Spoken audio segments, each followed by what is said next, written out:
Noite, damos boas-vindas a todos os que estão presentes e os que estão ausentes, e os que assistirão essa reunião em outro momento. Antes de apresentar a nossa amiga Célia Camargo, vamos fazer a nossa oração inicial. Vamos elevando os nossos pensamentos ao nosso Pai maior, ao nosso Pai de amor, rogando a Ele misericórdia. Misericórdia por todos os que estão passando por dificuldades, os que estão em hospitais, ou em casa, ou na rua, em todos os lugares. Que eles também sejam amparados, que eles se permitam serem amparados por essa luz do nosso Pai maior. Ao mesmo tempo que agradecemos por nos ter enviado o nosso irmão Jesus, que nos deixou um evangelho magnífico, que é a nossa bússola, para que possamos guiar a nossa vida, o nosso dia a dia. Então, vamos agradecendo também aos nossos amigos espirituais, nossos guardiões, nossos protetores, que nos intuem, que nos ajuda, que também nos protege. Então, que nossos lares, nossas águas sejam fluidificadas, nossos familiares também se beneficiem com essa energia de amor, de luz do nosso Pai maior. Então, vamos fazer a oração que Jesus nos ensinou. Essa oração que nos conecta a esse Pai de amor. Quando dizemos o seguinte: Pai nosso, que estais nos céus, santificado seja o vosso nome. Venha a nós o vosso reino. Seja feita a vossa vontade, assim na terra como no céu. O pão nosso de cada dia nos dai hoje. Perdoai as nossas ofensas, assim como nós perdoamos aqueles que nos têm ofendido. E não nos deixei, Mestre, cairmos em novas tentações, mas livrai-nos do mal, de todo mal, que assim seja. Então, hoje teremos a nossa amiga Célia Camargo, que vai nos falar sobre a lei de amor, do Evangelho segundo o Espiritismo. Célia, ela é membro do Centro Espírita Recanto da Paz, em São José dos Pinhais, Curitiba, e também do Centro Espírita Allan Kardec, Santa Isabel de Ivaí, noroeste do Paraná. Então, Célia, é com você, vamos falar de amor. Obrigada. Obrigada. Boa noite a todos, sejam todos bem-vindos, que a paz de Jesus nos preencha nesses momentos que estaremos refletindo sobre o Evangelho de Jesus. Bom, o tema Lei de Amor, né? Aqui no Brasil, Dia dos Namorados chegando, né? O amor está no ar. E é impressionante como a humanidade cria datas especiais para relembrar aos homens a existência de um sentimento chamado amor. É assim com o Dia das Mães, Dia dos Pais, Dia dos Namorados, Dia das Crianças, dos avós, o Natal. Só que nos demais dias parece esquecer de vivenciar o amor. E essa palavra tão usada, tão banalizada, com inúmeras interpretações, né? Ainda é um dos sentimentos menos conhecidos e menos vivenciados por nós, humanos. Então, a gente se pergunta, o que é o amor verdadeiro? Né? Nós conhecemos o amor verdadeiro? Nós buscamos esse amor verdadeiro? Eu acho que buscar, todos nós buscamos, né? A gente tem aquela ânsia, porque somos partículas divinas, a gente está sempre em busca de amor verdadeiro. Mas o que nós entendemos por amor verdadeiro, né? O evangelista João afirmou que Deus é amor. Puxa, se Deus é amor, nós conhecemos Deus para conhecer o amor? No Livro dos Espíritos se faz justamente essa pergunta, né? Que é, chegaremos a conhecer Deus, né? Vamos entender, compreender Deus As perguntas de 10 a 12 tratam justamente disso.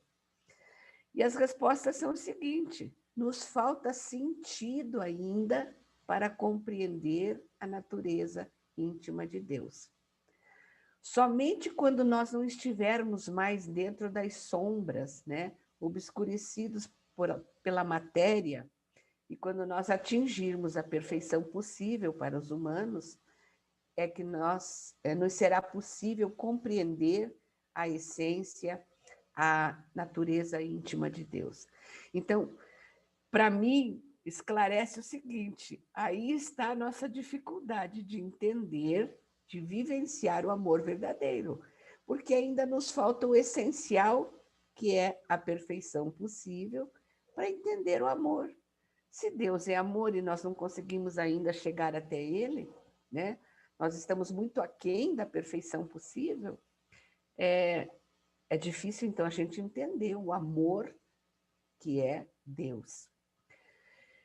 No capítulo 11 do Evangelho segundo o Espiritismo, que fala justamente sobre a lei do amor, nos itens 8 a 12, mais ou menos, há um comentário que diz que quando Jesus pronunciou a palavra divina amor, a humanidade, os povos se sobressaltaram, né? Estremeceram, porque ninguém jamais havia falado nesse sentimento da forma como ele trouxe.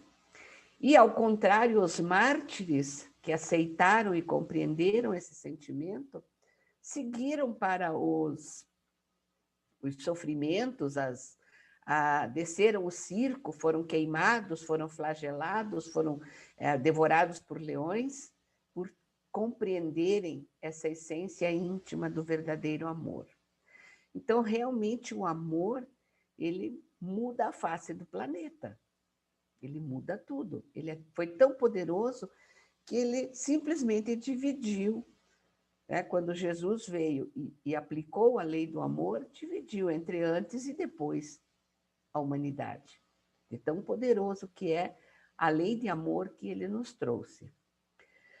E nós sabemos que fomos criados por um ato de amor, né? Deus, em toda a sua criação, é amor perfeito. Nós fomos criados simples e ignorantes. E o nosso desenvolvimento se deu primeiramente através dos instintos, né?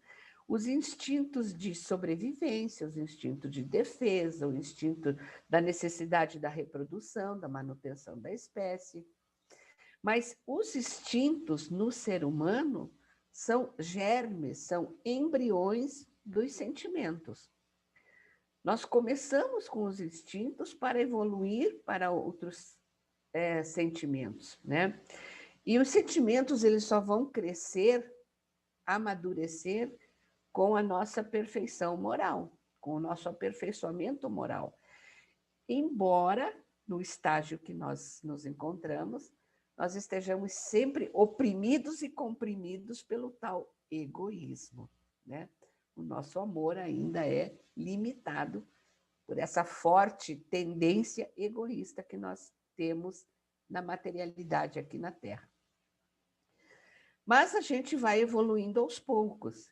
Quando passada a fase puramente distintiva, nós passamos a ter sensações. Só que as nossas sensações ainda estão corrompidas e muito ligadas à matéria. Então, é justamente aí que se prende aquele amor físico, aquele amor carnal, aquele amor posse, aquele amor domínio, né? Aquele amor que usa muita palavra, é meu, é meu, é meu. Né? A música do Roberto Carlos, é meu, é meu, é meu. Então, nós vivenciamos aí um estágio um pouquinho melhor que o instinto, que é o puramente instintivo, mas já passamos para umas sensações, mas ainda muito corrompida por essa materialidade, né? Essa necessidade de ter sensações com as coisas físicas, com a posse, com o domínio, né? E quando a gente consegue ir um pouquinho além, pela maturidade, pela inteligência, pela busca da instrução, pela busca da autodepuração, que é a nossa busca íntima, né, de melhoria, nós começamos a desenvolver sentimentos, né? E aí é que surgem piedade, caridade, a necessidade de perdão, os afetos mais verdadeiros, mais sinceros. Então, são passos, são degraus que a humanidade vai passando na sua tarefa evolutiva. O normal, por enquanto, para nós, é que a gente ainda atue muito mais na primeira fase instintiva e das sensações, do que realmente fazer a prática dos verdadeiros sentimentos. Esse terceiro item, ainda nós estamos numa fase de aprendizagem. Eu diria que a gente está no jardim de infância, né? Engatinhando ainda para realmente aprender a ter sentimentos verdadeiros, a participar da vida com sentimentos verdadeiros, né? Desenvolver esse sentimento, principalmente o sentimento do amor. Então, fazendo uma pesquisa, como que Jesus trouxe o amor que escandalizou a sua época, né? Como que ele veio estruturando o ensinamento do amor para a humanidade. Então, primeiro, antes de Jesus, foi o Decálogo de Moisés, né? Moisés colocou como primeiro mandamento: amarás o Senhor teu Deus de todo o teu coração, de toda a tua alma, de todo o teu espírito. É a primeira lei, a lei de adoração. Se nós formos compilar com as leis morais, Moisés trouxe a primeira lei moral para o ser humano. Amarás o teu Deus de toda a tua alma, teu coração, né, de todo o teu espírito. É o primeiro amor que a gente tem que ter, porque se você não tem amor a Deus, dificilmente você vai conseguir amar o restante da criação, né? Dificilmente você vai amar a criação, que é Deus. Dificilmente você vai amar a si próprio, dificilmente você vai amar ao outro, porque você não ama a Deus, você o desconhece, você não o sente, não o percebe. E ele colocou também alguns itens que, na realidade, é para não causar problemas com o próximo, tipo, não matarás, não roubará, não cobiçará as propriedades alheias, não cobiçará a mulher do próximo, né? Então, como outros mandamentos, ou seja, não perturbe o seu próximo. Mas ele não falou, ame o seu próximo, não cause problemas para ele, já é uma grande coisa. O primeiro amor é o amor a Deus. Com a vinda de Jesus, as coisas começaram a mudar, porque Jesus veio nos falar do amor ao próximo da mesma maneira que nós nos amarmos, né? Amar ao próximo como a si mesma. Então, veja, é uma escala, um escalonamento. Eu amo a Deus, eu amo a mim, eu sou capaz de começar a amar o meu próximo.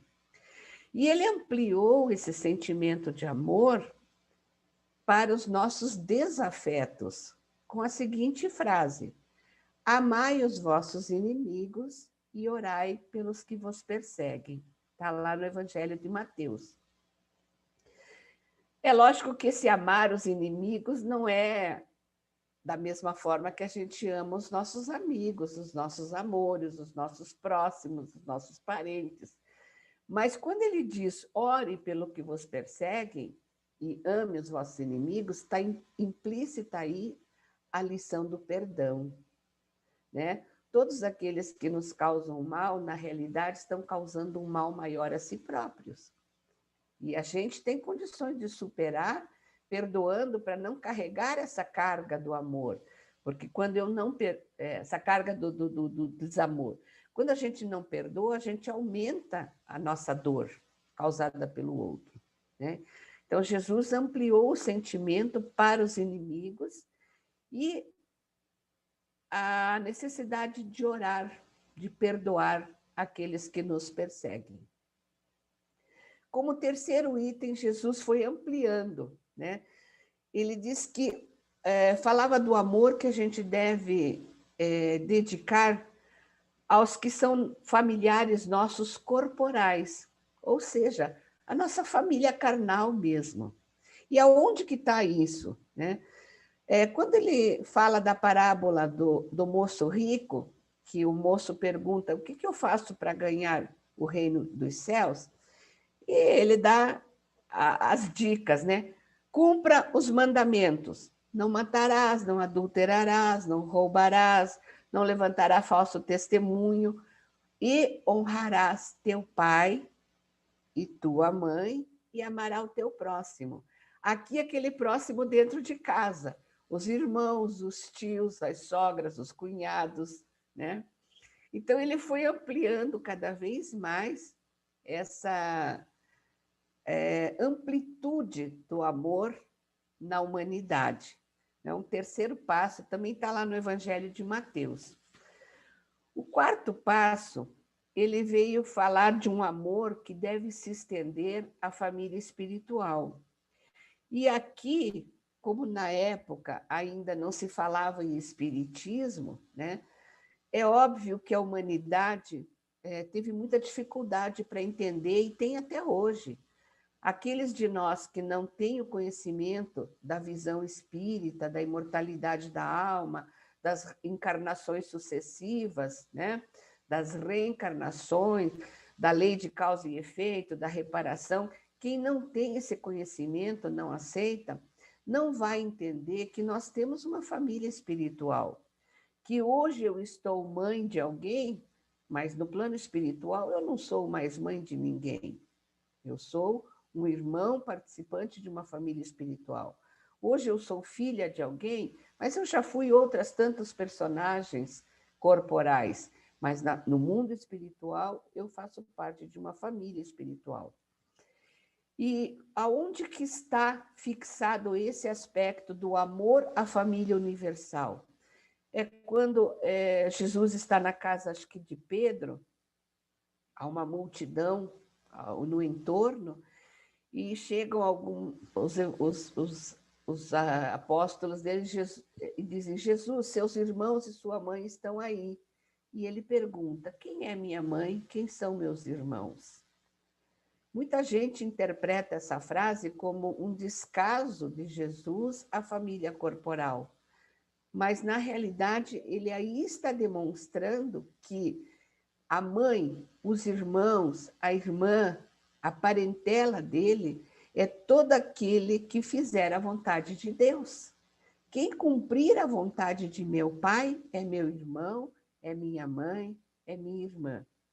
Então, veja, a amplitude que aquele povo não conseguiu compreender, e ainda hoje nós temos dificuldades para entender a extensão desse amor que vai além da nossa família carnal, né? Que nós temos uma família espiritual, provavelmente muitos estão do lado de lá nos aguardando, outros estão aqui encarnados em outras situações, em outros países, mas fazem parte da nossa família espiritual.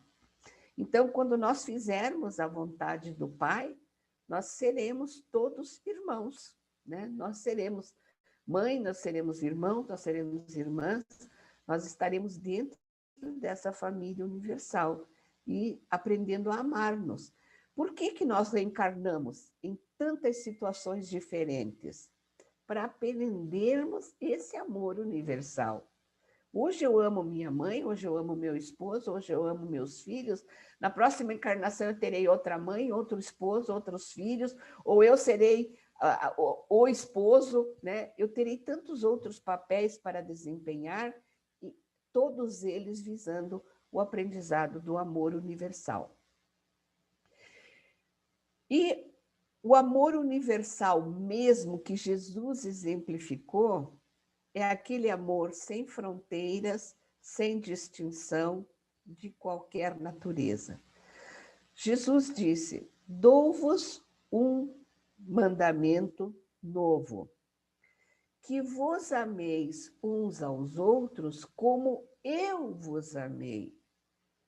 Se nós pensarmos em toda a trajetória de Jesus aqui na Terra, a exemplificação de amor que ele nos deu, é de um amor irrepreensível, incomensurável, infinitamente maravilhoso e dedicado a tudo e a todos.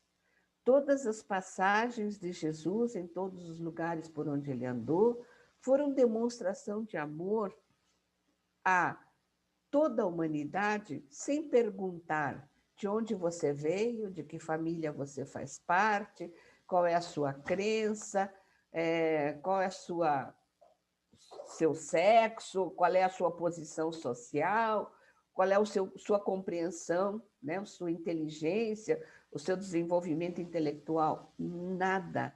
Jesus não distinguia absolutamente ninguém por nenhuma condição terrena.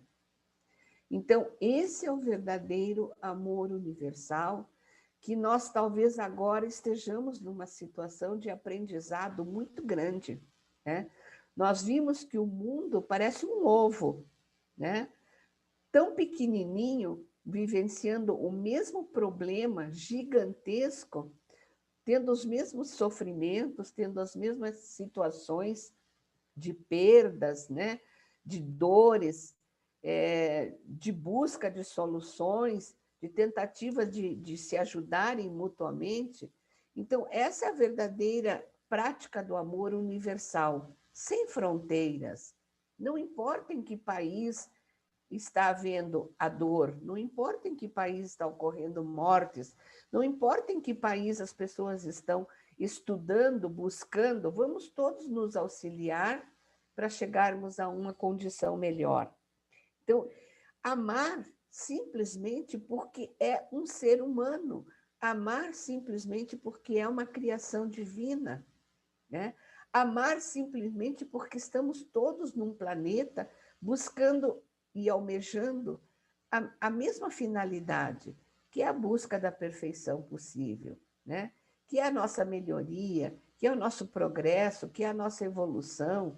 Embora os conceitos para cada um seja distinto, o que é evolução para mim pode não ser para o outro, o que é progresso para mim espiritual, para o outro só interessa o progresso material, mas todos nós passamos por todas as fases.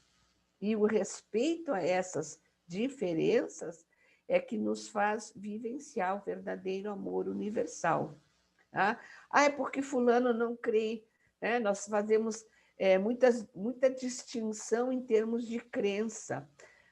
Tem gente que não acredita em Deus, mas é aquele que faz mais caridade, né, do que aquele que vive com o rosário na mão, ajoelhado, ou lendo o evangelho, fazendo palestra, né? Então, nós distinguimos pelos nossos padrões, quando na realidade o amor universal é compreender todas as diferenças.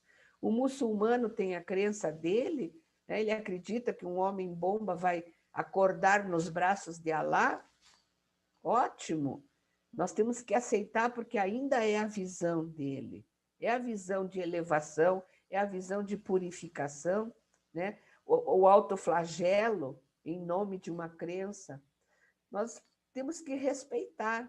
E foi isso que Jesus mostrou quando ele se dirigia à samaritana, quando ele se dirigia ao cobrador de impostos, quando ele se dirigia aos romanos, que eram odiados pelos judeus, quando ele se dirigia à mulher adúltera, quando ele se dirigia aos mendigos, aos aleijões, aos folgados da vida, aos criminosos.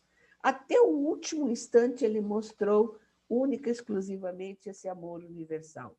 Perdoou todos os seus verdugos, perdoou os que o traíram, perdoou os que se esqueceram, perdoou até aqueles que morreram ao lado dele, né? Criminosos que ele sabia que eram, e que se elevaram naquele momento por um ato de amor verdadeiro. Então, nós realmente temos muita dificuldade de fazer essa prática do amor universal, porque nós estamos arraigados nos nossos conceitos, né? Nós temos que compreender, pelo menos, que cada ser humano está num estágio de desenvolvimento e que entende as situações à sua maneira. Que um dia todos nós teremos a mesma concepção, né? Acreditaremos nas mesmas coisas e buscaremos os mesmos resultados, sempre com a mesma finalidade e os mesmos meios. Hoje ainda nós utilizamos de várias situações, mas todos nós estamos em busca da evolução. Finalmente, no Evangelho, Jesus vem nos mostrar que o amor é o único caminho possível para nos aconchegarmos a Deus, né? Para nos religarmos a Ele, para nos reunirmos verdadeiramente. Com a seguinte frase, ele deixou muito marcante: eu sou o caminho, a verdade e a vida. Ninguém vai ao Pai senão por mim. Quem me conhece, conhecerá também ao Pai. E aí a gente se pergunta: eu sou o caminho, a verdade e a vida. Primeiro, se Jesus é o caminho, nós estamos seguindo as suas pegadas? Ele é o guia, né? Quando a gente vai fazer um passeio, que a gente não conhece o lugar, a gente contrata um guia, né? Entra num grupo, tal, mas tem um guia que vai dizendo, olha, é por aqui, aqui, isso aqui. Nós temos um guia. E Jesus é esse guia. Ele diz, eu sou o caminho. Mas e daí? A gente está seguindo o guia? Eu sou a verdade. Quantas verdades nós temos? Nós nos achamos, em muitas situações, donos exclusivos da verdade. Não aceitamos a verdade do outro, queremos impor a nossa, né? Só nós somos os certos. Os espíritas, então, são ótimos para dizer que estão todos salvos, né? Nós temos a verdade na mão, nós já estamos no caminho certo, né? Já estamos quase no colinho de Deus. Então, é uma presunção muito grande, né, por parte, não digo de todos, mas de alguns espíritas e de vários crentes, né, achar-se que a sua verdade é a única que salva. E quando Jesus diz, quem me conhece, conhecerá o Pai, a gente também se pergunta, será que eu realmente conheço Jesus? O que eu sei dele? Eu me lembro que uma época eu comecei a estudar a vida de Jesus e existem várias biografias escritas a respeito, né, de estudiosos que buscaram dados sobre Jesus, não só obras espíritas, mas de outros autores, que descobriram Jesus pelas formas mais inusitadas possíveis, né? Que tentaram conhecer a vida dele, seguiram as suas pegadas. E, na realidade, Jesus, para nós, ainda é um desconhecido. Até nós que estudamos, eu digo eu, né? Estou falando por mim, eu creio que dos ouvintes, talvez tenha gente que tenha estudado muito mais, mas nós sabemos que Jesus fez o Sermão da Montanha, mas na realidade ele fez 4 sermões.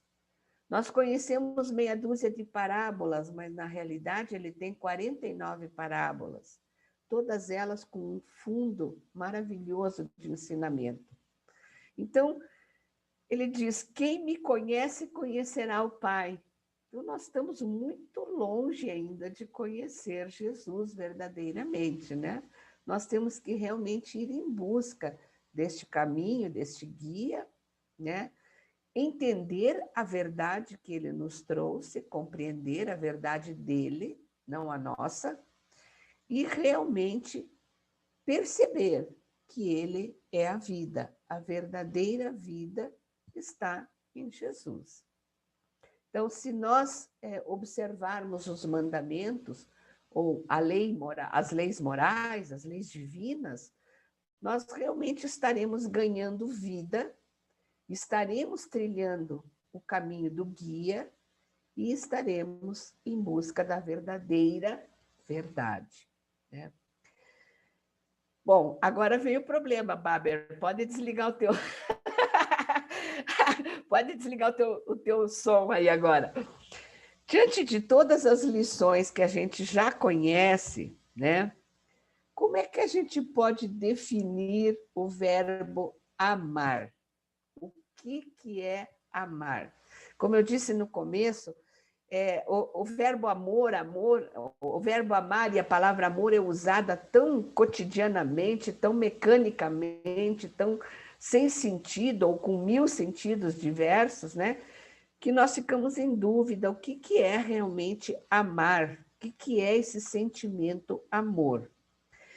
Então, buscando as obras aqui, eu fui descobrindo. Primeiro, amar é ser honesto, ser leal, ser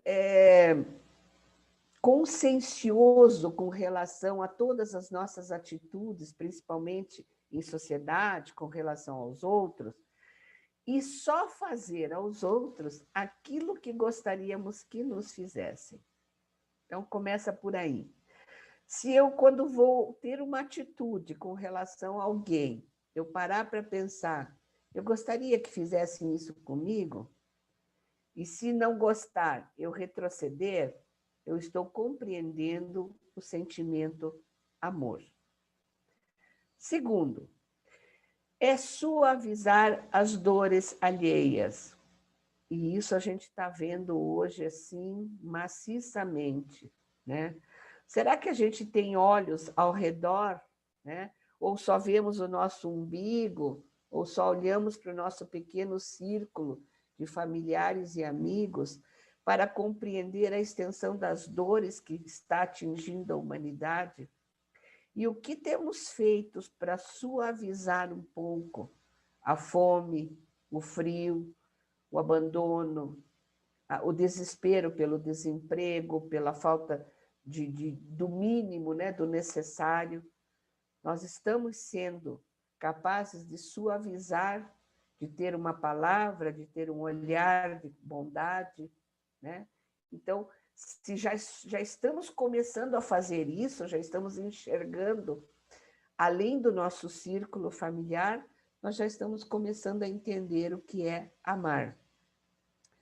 Terceiro, considerar toda a humanidade como parte da nossa família, aquilo que Jesus nos ensinou, a nossa família universal. O que hoje é o meu vizinho, né? E não é muito meu amigo, pode ter sido um parente meu que veio morar próximo para a gente tentar se amar um pouquinho, né? Então, realmente, entender a humanidade toda como todos irmãos, como todos portadores da centelha divina, como todos sendo filhos do mesmo Criador. Se eu conseguir perceber isso, que a humanidade é um todo, eu já estou começando a entender o sentimento do amor. Amar também é ser conforto e esperança em todas as situações de sofrimento, e isso independente de quem esteja na situação de sofrimento. Porque às vezes o nosso inimigo, né, a gente olha assim, você me fez tal coisa, eu vou esperar para ver o seu tombo, e quando ele cai a gente dá risada. Não é isso que a gente faz? Então, eu não estou sendo conforto e nem esperança no sofrimento alheio. Muito pelo contrário, eu estou sendo um inquisidor, eu estou sendo um incentivador do sofrimento, né? Nós temos que mudar o nosso comportamento. Mas se ao ver alguém depressivo, chorando, desesperado, e a gente tiver uma palavra, um olhar de bondade, nós já estamos praticando o sentimento amar. Agora, na prática, o que é que nós estamos fazendo? Babler, agora é contigo, você vai responder. Conhecendo as leis divinas, sabemos a importância do amor em nossas vidas? Eu gostaria até que o pessoal participasse agora, porque são perguntas para a gente discutir mesmo. Conhecendo as leis divinas, nós sabemos a importância do amor em nossas vidas? Quem tem algum exemplo, algum comentário? Eu. Vai lá. Quando eu estava pensando no tema que você iria falar hoje, eu estava pensando na lei a lei de as leis morais, né? E a lei de justiça, amor e caridade. Né? Essa é a lei que ela é composta, porque as outras é lei de adoração, lei de conservação, e essa não, é lei de justiça, amor e caridade. Então, eu acho assim, quando a gente consegue compreender o que é ser justo, o que é ser amoroso, você está sendo caridoso. Né? Porque, por exemplo, esse momento que a gente está vivendo, tão tumultuado em termos de política, em termos de saúde, então nossas mentes elas estão confusas, né? A gente não sabe, a gente acaba julgando, a gente acaba avaliando, e aí você separa. Você pensa como eu, então venha para o meu lado. Você pensa diferente, então eu não quero nem conversa, né? E aí eu comecei a me cobrar, fazer uma autocobrança para que eu colocasse em prática no meu dia a dia essas leis, essa lei de justiça, amor e caridade. Então então quando você diz assim, eu quero melhorar, aí vem a prova, né? Vem a oportunidade. Aí eu fui em uma reunião com alguns amigos assim bem próximos, como se fosse como família, eles são como família, né? Familiares. E aí tinham duas pessoas que tinham opiniões com relação a esse momento que a gente está vivendo político diferentes. E aí eu fiquei só ouvindo. Não falei nada. Ouvi, acolhi e fiquei calada. Isso me fez um bem enorme, porque eu não julguei, eu não fiquei longe da pessoa, eu não, sabe, tipo assim, eu entendi. Né? E aí, uma coisa que você falou, o não amar a Deus é quando você está na ignorância. Então, quando você estimula ou você aprova certas ações que não são de amor, você está na ignorância. Né? Então, eu acho que isso é você colocar em prática no dia a dia. É o que eu estou tentando, não é fácil, não consigo sempre, mas eu estou tentando, um dia de cada vez, igual os alcoólicos anônimos. Hoje eu não bebo, então hoje eu não vou ser ignorante. É isso, obrigada. Legal o seu exemplo. A gente tem visto que as pesquisas científicas, principalmente na área da saúde, né, têm demonstrado assim, um valor assim, inestimável da questão do amor na prática da medicina. Quantas curas têm se obtido, né, com a prática do amor. Eu tive a oportunidade de levar minha mãe ao hospital e ouvi uma médica que atendia ela, uma médica bem jovem até. Ela olhou para mim e disse assim, é muito difícil trabalhar com vidas, porque cada vida é o amor de alguém. Nossa, nessa frase eu vi assim, realmente o empenho dela em compreender a função do profissional que ela é, né? E da importância que tem cada ser humano que passa pela mão dela, não para ela como profissional, mas para o todo. E é isso que a gente tem que ver crescer na sociedade, né? Na prática, o amor tem feito. Que efeitos? Que resultados tem dado o amor na prática na nossa vida social? Mais alguém queria comentar essa questão? Porque tem mais 4. Babler? O Babler vai levar para casa. A situação é complicada essa para a gente, né? A gente que vive aí na nossa situação de espírito, né? Que a gente está assim no mundo de prova e expiação, né? Que mais prevalece o mal do que o bem, o que não justifica também a gente escolher o mal em detrimento do bem. Não é só porque tem mais uma coisa que você tem que escolher porque tem mais, né? A gente transita entre o instinto, né? E a racionalidade. Então, a gente pensa assim, poxa vida, eu gastei muita água no meu banho hoje, certo? Não deveria ter gastado, porque alguém vai ficar sem água. Tem gente que não bebe água, e eu estou mais tempo no banho. Beleza, no outro dia eu vou lá e tomo um banho mais rápido. Beleza. Isso é amor? É amor. É amor pelo nosso planeta, é amor pelo outro, é amor... Aí você aprende assim, bom, eu preciso ter o que é necessário para mim. E aí você começa a olhar o que você tem em volta. Pô, eu acho que eu tenho demais. Mas a gente não doa. Porque aí vem o instinto que fala assim, mas e se eu dou e amanhã eu não tenho? Certo? Aí não é só o instinto que a nossa racionalidade falha, é que a gente não tem fé, né? O próprio que você falou de Jesus, do Sermão da Montanha, que foram vários sermões, ele fala que Deus não deixa ninguém sem cuidado. Eu gosto de lembrar que Deus é bom e justo e ele é a inteligência suprema. Se ele é de inteligência suprema, ele não faz nada que ele perca tempo. E ele fez a mim, fez a todos nós. Então, nós somos importantes. E a gente ainda não tem esse negócio de acreditar. O que eu realmente preciso hoje? Então, o que eu não preciso, eu posso dar. Amanhã vai ter os lírios do campo, os pássaros não sei de onde vão comer. Por que eu não vou ter? Né? Mas aí a nossa fé, que não é do tamanho de um grão de mostarda, é muito menor que isso, né? A gente precisa...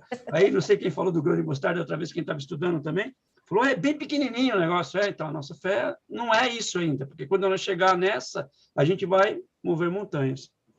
É interessante esse ponto de você falar do amor também, que a gente não entende mesmo o que é o amor, né? Quando ele fala do amor, o amor que Jesus fala, entre todos os amores que tem na língua que foi escrito nos evangelhos, lá, que era o condé e o grego, ele falava do filia, do storge, do agape e do eros. O filia é o amor admirativo. Né? O storge é o familiar, pai, mãe, quem está perto da gente.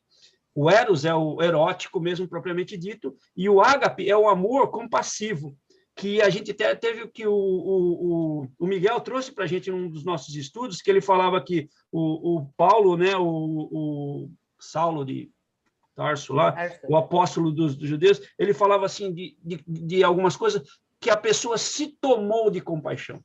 Esse mesmo se tomou de compaixão tem no negócio lá do Cafarnaum, lá do Natanael Ben Elias, que o cara que trouxe ele se tomou de compaixão. Então, é o que a gente tem que fazer, se tomar de compaixão. E isso aí estica o que Jesus fez, né?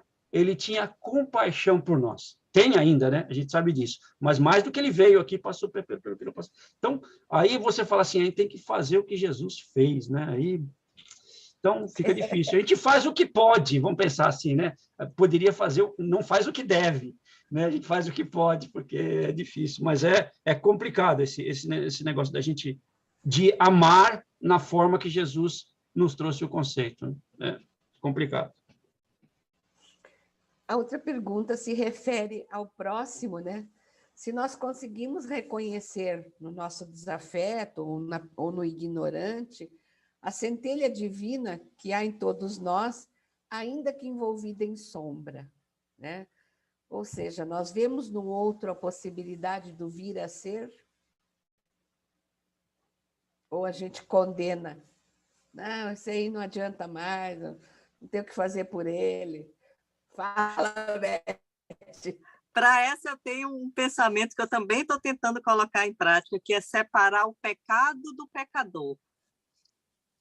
Então, comigo mesmo, quando eu cometo algum ato que eu não concordo, que eu não acho que foi de acordo com a lei de Deus, com os ensinamentos de Jesus, eu tento separar a minha ação, o meu pecado, de mim. Tipo assim, eu não sou pecador. Eu tive um ato que não foi correto, foi um pecado que eu fiz. Mas eu não sou uma pecadora, eu tento separar. Então, é algo também que eu estou tentando fazer, que é separar o pecado do pecador. Para mim, primeiro sendo... Oi. Você acredita no vir a ser, então? Claro. Já é um grande passo. A próxima pergunta, mais alguém quer falar sobre essa questão?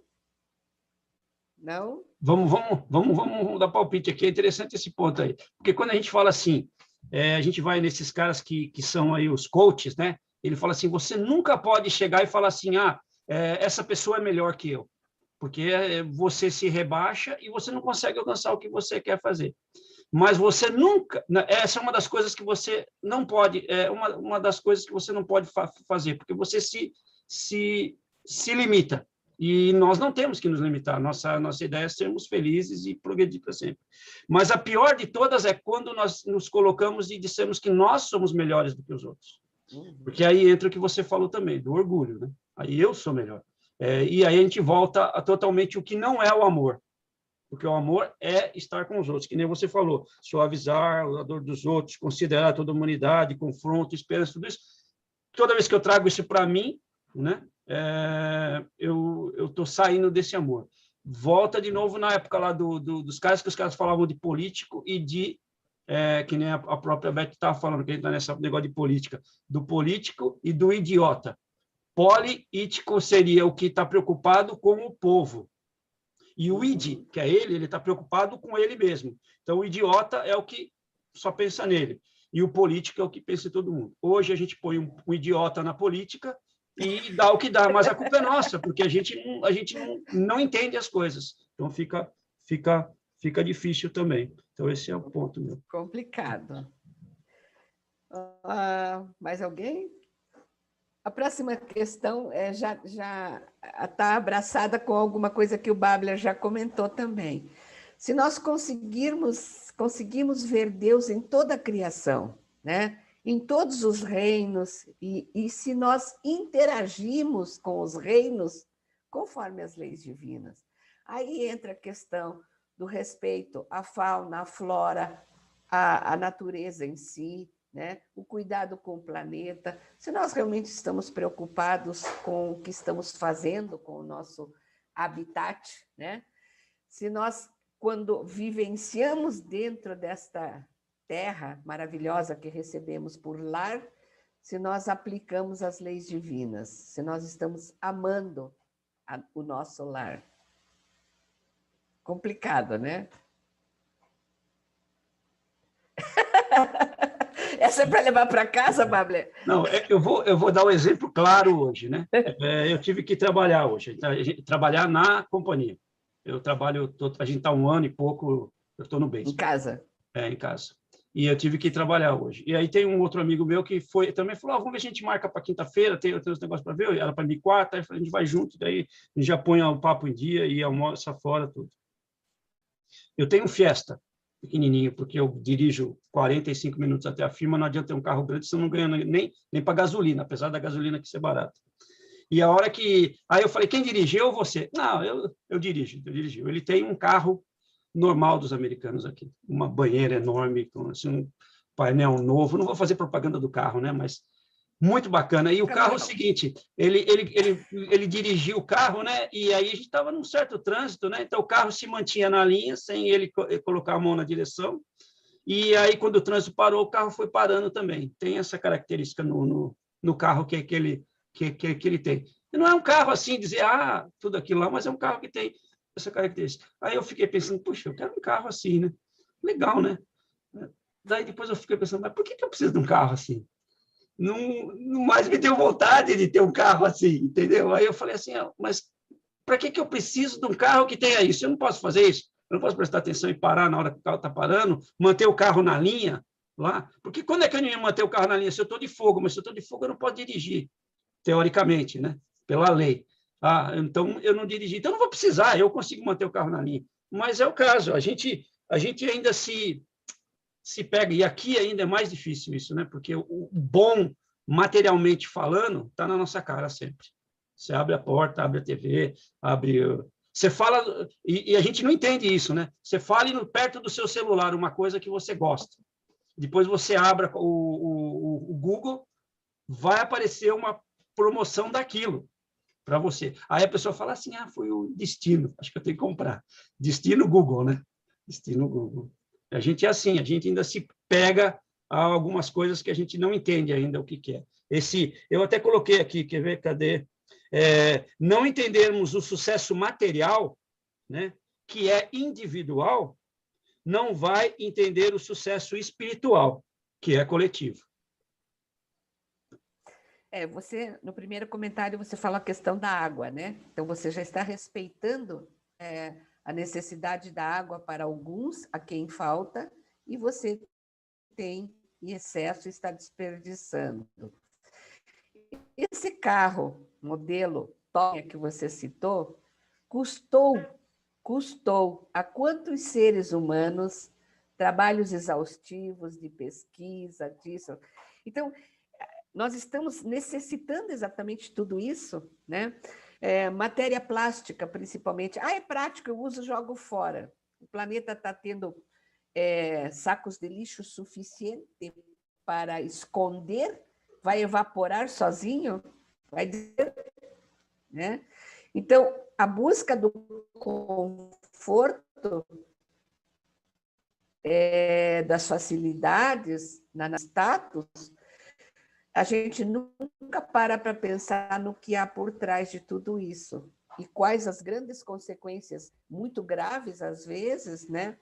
Eu vi uma reportagem quando a Coca-Cola mudou para a Índia, que na realidade a Índia é um país que tem muito pouca água potável e que a empresa Coca-Cola está usurpando boa parte da água potável para manter os seus estoques de distribuição no mundo todo. Porque lá a mão de obra é barata, né? Porque os locais terrenos são baratos. Então, a questão do lucro não leva em conta todas essas consequências drásticas com relação ao planeta e à sociedade. Bom, quarto item. Nessa transformação por que o planeta está passando agora, nesse momento, de que modo a nossa capacidade de amar contribuirá para a regeneração? Esse acho que é para a gente parar e pensar, né? O que é que eu posso fazer, deixar para o amanhã que me represente? Que realmente eu fui uma pessoa que entendi a proposta do Cristo, que amei o lugar onde eu nasci, ou onde eu estou vivendo, que é o planeta Terra, seja lá onde for. Se eu amei a oportunidade de conviver com as pessoas amargas ou doces ao meu lado, né? De que modo eu vou deixar alguma contribuição para que esse planeta melhore, né? Aí sim eu estarei iniciando o meu trajeto na prática do amor verdadeiro. E, finalmente, essa é para ficar puxando a orelha da gente o resto da vida aí, nossos pensamentos e as nossas ações refletem a lei de amor trazida por Jesus? Ou ainda refletem o nosso nível de inferioridade acomodada, né? Na base do instinto, na base da sensação e limitando a capacidade de amar? Eu acho que já passamos, né, um bocadinho da hora e não sei como é que fica, mas se alguém quiser comentar essas duas últimas, fique à vontade, se o Balabella nos dispuser de tempo aí. Sabe aquele negócio de tapa com luva de pelica? Essas duas é um tapa com aquela luva que os caras usavam antigamente, de metal, assim, que joga você por uns 300 metros longe, porque... Um tapa de armadura. Um tapa de uma daquelas luva de ferro. Eu acho que a Bia e o Ivo, a Sueli, os Miguel e a Sandra, Lídia, acho que tem algumas pessoas querendo falar. Hein? Tem muita gente para colaborar aí. Priscila, muita gente. Eu vou começar, então. Primeiramente, eu queria agradecer a sua exposição. Foi assim, extremamente inspiradora, né? Com certeza vai deixar a gente pensando bastante, né? E queria só comentar uma coisa que há um tempo atrás eu li de um neurocirurgião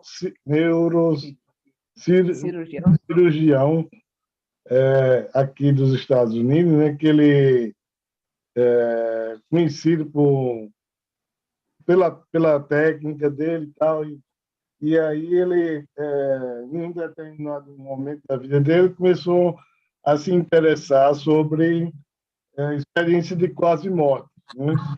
E aí então ele ficou mais interessado ainda porque aconteceu com ele mesmo. E ele escreveu um livro que chama-se, traduzindo, seria Descobrindo o Céu, né? O Paraíso, Heaven, como eles falam aqui. E nesse livro ele fala que o paraíso ou o céu é amor, tudo lá é amor. Então, quando ele falou isso, ou quando eu li a respeito disso, né, ele lançou esse livro aqui uns 5 anos atrás, então eu conectei isso com essa passagem que você mencionou hoje, né, de João 14:6, né, onde ele diz que eu sou o caminho, a verdade e a vida, e ninguém vem ao Pai senão por mim. Então, para mim, quando eu li a respeito desse livro, ficou bem claro que, na minha percepção, Deus, ou se não é tudo, é uma grande parte de Deus, é o puro amor. E quando Jesus disse essa passagem, ele quis dizer, ou eu entendi, ficou bem claro para mim, que ele estava se referindo a que se você aprender a amar como eu amei, como eu amo você, né? Se você seguir esse caminho, você vai chegar a Deus, que é o amor. E isso tudo assim ficou bem claro na minha mente, né? E a gente vê muitas... o Ibn Alexander, que é o cirurgião, né, o neurocirurgião, ele fala de exatamente muitas pessoas que descrevem a sensação de entrar ou ver a luz, ou chegar ao paraíso, como essa sensação de estar cheio de amor. E, para mim, isso faz todo sentido, né? Se a gente souber, a gente só vai conseguir chegar lá se a gente realmente aprender o que é amar, né? E eu acho que aprender a amar passa primeiro por conhecer a si mesmo, né? E se a gente se conhecer e aprender a amar, a gente vai conseguir responder pelo menos 3 perguntas das que você fez hoje. Obrigada, Ivo. Eu posso falar? É Vera. Fala, Vera. Então, eu cheguei no meio do caminho na reunião, infelizmente, mas sobre o amor. Eu acredito que Deus nos ama independente se eu sou perfeita ou não. Eu acredito que eu não amo a todos que eu conheço, mas eu procuro amar e perdoar as pessoas que me maltratam, sabe? E festejar as pessoas que eu sei que me amam. Eu amo o planeta, mas eu não faço tudo o que é necessário fazer. Eu faço o que eu posso, dentro das minhas medidas, dentro das experiências que eu vivo no dia a dia. E nem por isso eu acredito que Deus me ame menos, entendeu? Agora, o carro que ele falou. Eu tenho um carro bonito, meu carro faz quase isso que ele falou. Ou faz, não sei, né? Então, eu acho assim, como Deus colocou no mundo médicos para nos cuidar da saúde, também Deus colocou pessoas espíritas que têm o dom de cura. E nem por isso Deus espera que eu não vá ao médico, porque por isso ele criou médicos. Então, o meu ponto do carro é isso. Se eu posso ter este carro e, ao mesmo tempo, ajudar outras pessoas, seja dando-lhes compreensão, dando-lhe um ouvido, dando comida, cesta básica, doando as roupas que eu não preciso ou não uso mais, ou comprando roupas ou presentes para pessoas que eu sei precisam de algumas coisas. Eu estou amando o próximo. Então, eu acho que comprar o que você pode e quer não é desamor, nem para o planeta, nem para o próximo. Então, eu acho assim, eu sei que eu não sou perfeita. Às vezes eu tenho um gênio difícil. Eu gosto das coisas certas. E se você não faz certo, eu posso não te falar, mas eu vou ficar bravo e magoada com você. Então, eu ainda preciso aprender a melhorar esta minha maneira de amar. Eu não odeio ninguém. Se alguém precisar de mim, mesmo que eu não goste deles, precisou de mim no ato, eu estou lá, eu vou ajudar. Isso, para mim, é amor.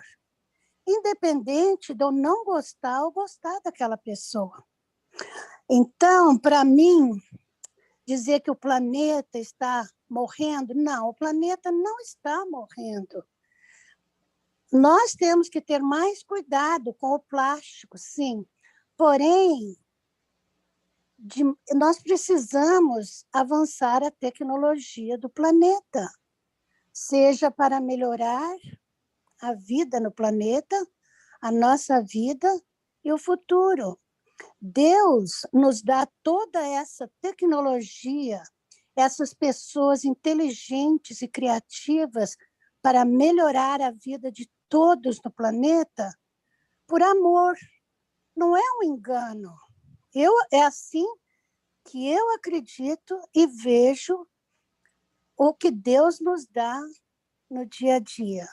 E sabendo das minhas imperfeições, eu acredito que lendo esses livros que eu estou lendo, aplicando o amor ao próximo, etc., etc., como eu já falei, eu acho que eu estou tentando me melhorar como ser humano e como um ser que está aqui de passagem, porque a vida no futuro é lá, perto de Deus, perto do Pai, sabe? Então, eu só queria dizer isso. Obrigada.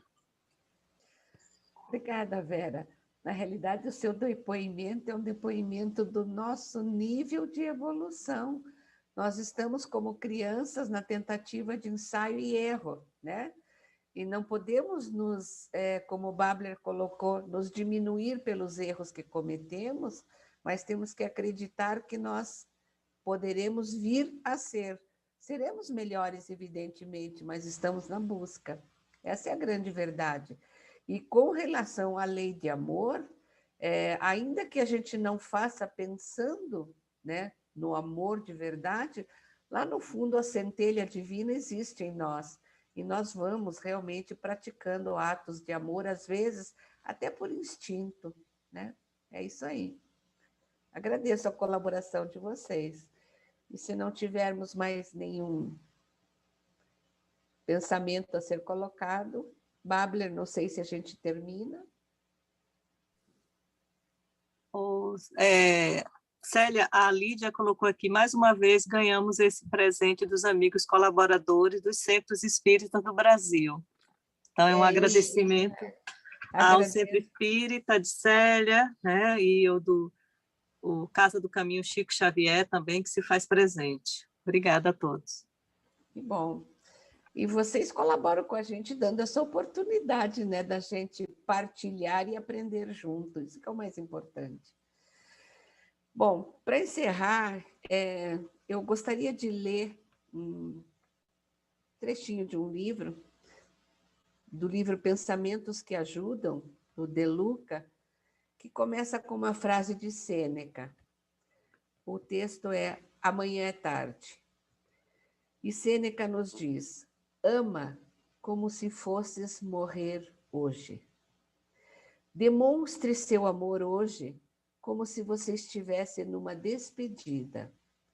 Fale com as pessoas de tal modo que elas guardem de você as palavras mais ternas. Não perca a oportunidade de mostrar seu afeto a cada pessoa que cruzar o seu caminho hoje. Não adie o amor, não adie o sorriso, o olhar de candura, a boa palavra, o abraço caloroso e o beijo de ternura, porque ninguém sabe se amanhã reencontraremos essas pessoas. Um dia sem amor é um dia perdido e um dia que não volta mais.